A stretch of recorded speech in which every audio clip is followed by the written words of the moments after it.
អូខេដែរសួស្តីមកម្ដងគ្នាតើតើមួយថ្ងៃនេះគឺខ្ញុំសូមមកអាប់ណែតតើតើជាមួយនឹង order flow ទៅលើ time frame 4ម៉ោងអ្នកគ្នាការពីម្សិលមិញគឺខ្ញុំបាន drop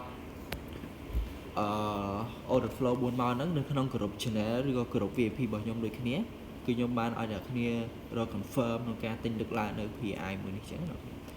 ខ្ញុំបាន drop ហើយពួកខ្ញុំក៏បានចូល entry ដូចគ្នានៅក្នុង group VIP ឬក៏ channel គឺបានចូល entry អី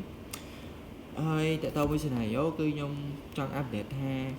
ទីផ្សារមួយហ្នឹងវាអាចនឹងឡើងទៅដល់ 3635 និងតម្លៃ 4000 ក្នុង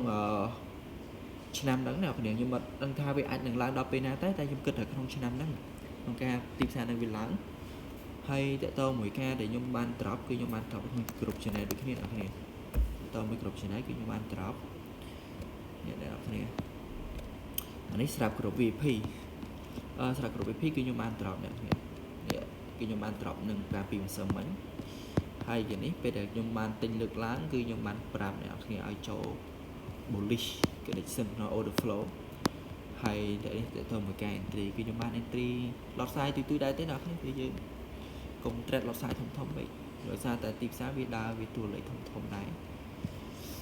ហើយនេះតើតើមួយក្រុម channel អ្នកគ្នាបើសិនអ្នកគ្នាចាប់អារម្មណ៍ចង់ join ក្រុម channel របស់ខ្ញុំអ្នកគ្នាអាច join បានមួយតើតើមួយក្រុម channel នេះគឺអ្នកគ្នា join free ទេអ្នកគ្នា